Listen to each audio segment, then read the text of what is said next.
Bonjour. Vous êtes le maire de Béziers, vous avez longtemps été, je dirais, camarade ou compagnon de route du Rassemblement national. Vous en avez pris vos distances, même si un certain nombre de leurs idées sont aussi celles que vous partagez.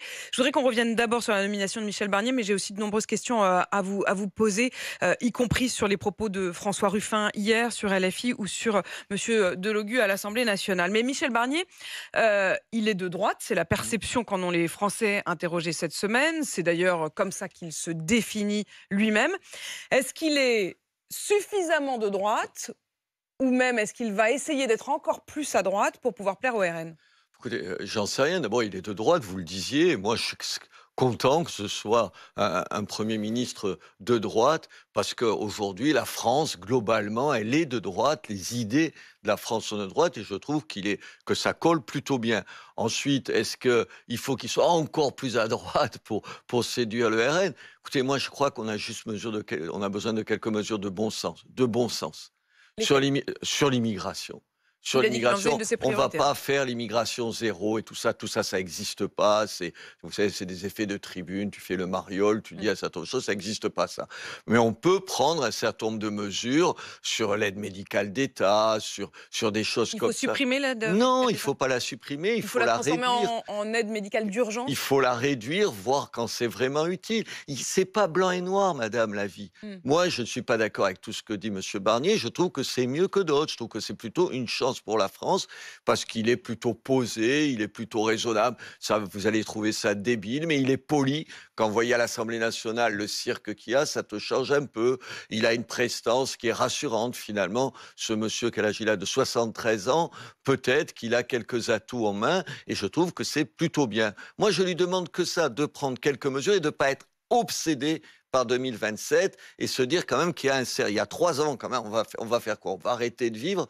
On fait ça en apnée en attendant qu'on soit à 2027? C'est Vous pas parliez à possible. l'instant de la question de l'immigration. Nos voisins allemands, d'ailleurs dirigés par un gouvernement de gauche, ont décidé de rétablir le contrôle à toutes leurs frontières pour lutter contre l'immigration clandestine. Euh, c'est permis par Schengen, hein, d'ailleurs, d'avoir ce genre de rétablissement ponctuel du contrôle aux frontières. Est-ce que la France doit le faire de manière systématique? J'en sais rien, honnêtement, je sais pas. Ce que je sais, c'est que aujourd'hui, il y a un certain nombre de choses qu'on peut faire. Regardez, Édouard Philippe, il n'est pas antipathique et tout. Son gouvernement, je prends cet exemple-là parce qu'on en parle beaucoup, parce qu'il a fait une Parce qu'il a rentrée fait acte politique. de candidature pour Voilà, 2027. attendez, qu'est-ce que tu retiens de lui? Je n'ai pas d'obsession pour l'immigration, on pourrait parler de la sécurité de la même façon. Le regroupement familial, c'est Édouard Philippe qui l'a encore élargi. Est-ce qu'on ne peut pas être un peu raisonnable? Vous avez compris, sur ces questions, il ne s'agit pas d'empêcher tout le regroupement familial. Il s'agit de se dire, est-ce qu'on peut prendre un certain nombre de mesures ponctuelles qui règlent un certain nombre de questions? Et moi, dans les questions... Édouard Philippe, hier, il a dit qu'il allait proposer des transformations massives. Bah, attendez, il y a un siècle, il était Premier ministre. Il me semble que c'était plutôt qu'il y a un siècle. Il me semble qu'il y a encore quelques années, ils étaient sur la police municipale. Moi, je suis maire. La police municipale, on a besoin de plus de pouvoir. Vous savez que la police municipale, elle peut pas vous demander vos papiers d'identité. Vous savez que la police municipale, elle peut pas vous demander d'ouvrir votre coffre, sauf si c'est en flagrant délit. Mais attendez, c'est se moquer du monde. Vous voyez, je demande pas une révolution. Je dis sur des choses comme ça, est-ce qu'on ne pourrait pas le faire? Si Monsieur Barnier est capable de le faire, moi j'applaudis. S'il arrive à réunir des gens un peu de bonne volonté. Mais enfin, la bonne volonté dans la classe politique... Vous parliez à l'instant du texte, enfin de la question de l'immigration. Gérard Larcher, le président du Sénat, a proposé cette semaine de reprendre le texte immigration tel qu'il avait été promulgué et de rétablir les mesures qui ont été déconsidérées par le Conseil constitutionnel. En réalité, pas tant sur le fond que sur une question, on s'en souvient, il y a eu cette Ouais, il bataille fallait avec pas le le Conseil faire en même constitutionnel. temps Bref, et tout ça. le reproche qui était fait à ces mesures n'était pas un reproche de fond, mais de forme. C'est-à-dire que ça n'était pas dans le bon véhicule législatif. Ça veut dire qu'on pourrait reprendre dans une loi qui soit une loi plus adaptée ces mesures-là. Est-ce que pour vous, vous dites au fond, ça avait été voté, il n'y a plus qu'à le ressortir du tiroir? Écoutez, déjà, il faudrait l'appliquer.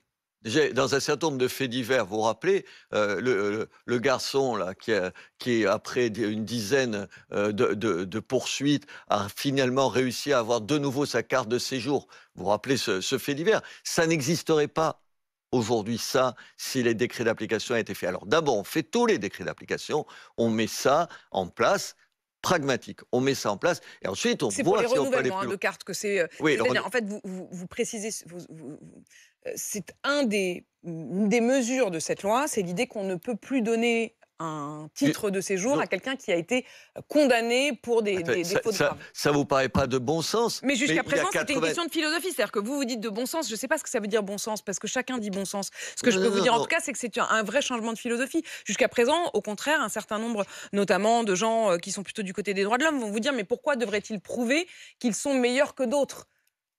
Attendez, c'est une plaisanterie cette réflexion? C'est-à-dire pour vous, non mais Mais pendant enfin, longtemps, atta c'est-à-dire, on peut non, quand non, même le non, dire, non, non, jusqu'à il y a 5 ans, c'était ce qui pendant prévalait. madame, C'était ce qui prévalait. mais dans une partie de la classe politique, dans les milieux des ONG que je connais par cœur, Évidemment, je vous étiez le patron patron de de Reporters Reporters sans je frontières. connais par cœur. Les gens demandaient, oh, mais moi dans ma ville, il n'y a pas une personne sensée qui vous dit, un type qui a été condamné 10 fois, on va lui donner une nouvelle carte de séjour. Enfin, ça paraît Et invraisemblable. pourtant, ces cartes de séjour leur étaient délivrées. Et pourtant, si on changeait ça, déjà, il y aurait un sentiment qu'il y a un peu plus de justice. Si les gens, on n'attendait pas des mois ou des années avant de les condamner, on condamne les gens. Moi, j'ai jamais dit qu'il y avait un laxisme judiciaire. Il y en a d'un certain nombre de magistrats. Mais globalement, c'est pas vrai. Le problème, c'est ce que c'est, madame, c'est que moi, quand je les vois, les gens, ils me disent, ce type ou cette personne a été arrêté à ce moment-là, il passe en jugement où il est condamné un an et demi plus tard. Mais les gens, ils ont un sentiment, à tort peut-être, mais qu'il y a une impunité. Moi, on me dit, C'est l'application des peines qui, pour vous, écoutez, est à la fois trop lente et peut-être pas suffisante. et tout était bureaucratique. On me dit, comme maire, j'ai le droit maintenant d'expulser de leur logement social un certain nombre de gens qui ont été condamnés pour des histoires de trafic de drogue. Ça me paraît évident, même aux voisins qui en ont déjà ras-le-bol. Mais attendez, c'est un parcours des combattants. En fait, Mais vous ne attendez, réussissez pas à on le n'y faire dans les arrive faits. pas.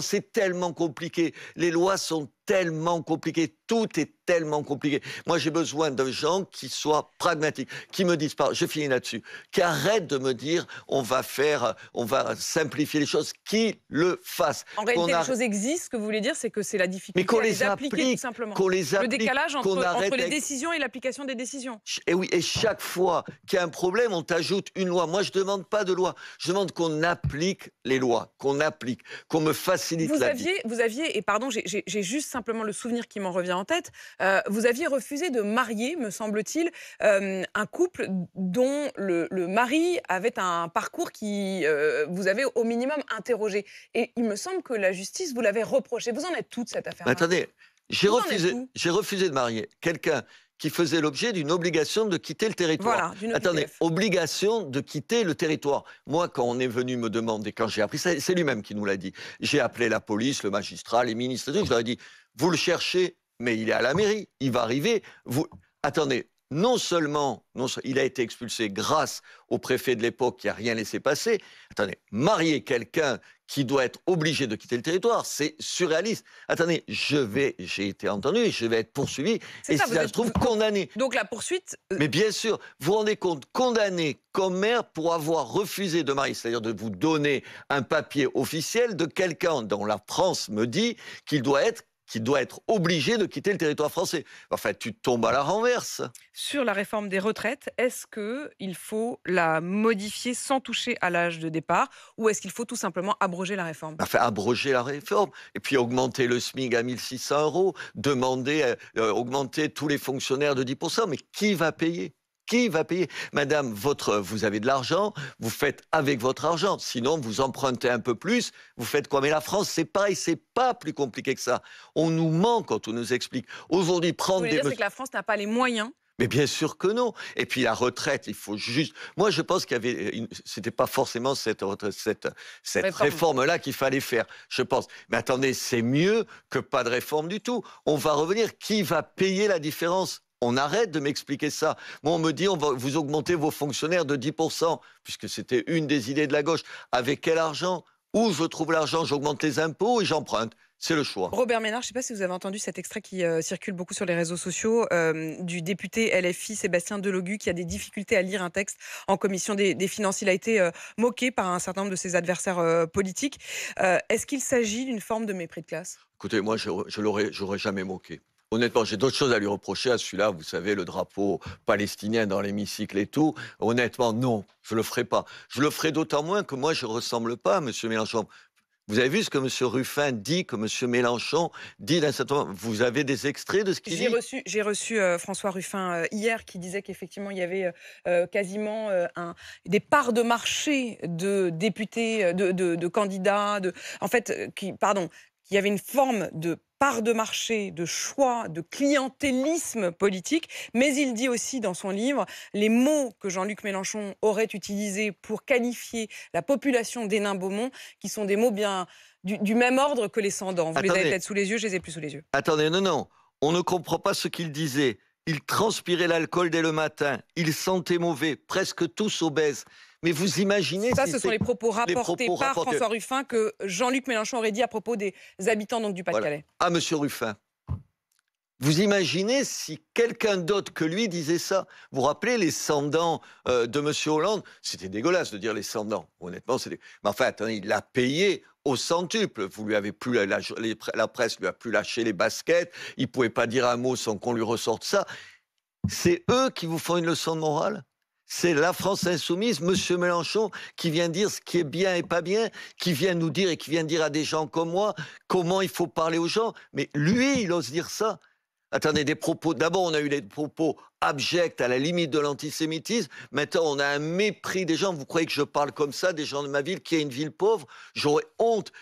Il devrait plus oser parler d'un certain nombre de choses. Et j'espère que plus personne ne va lui lâcher les baskets, que chaque fois qu'il va dire un mot, on va lui rappeler ce qu'il dit des gens pauvres. C'est dégueulasse.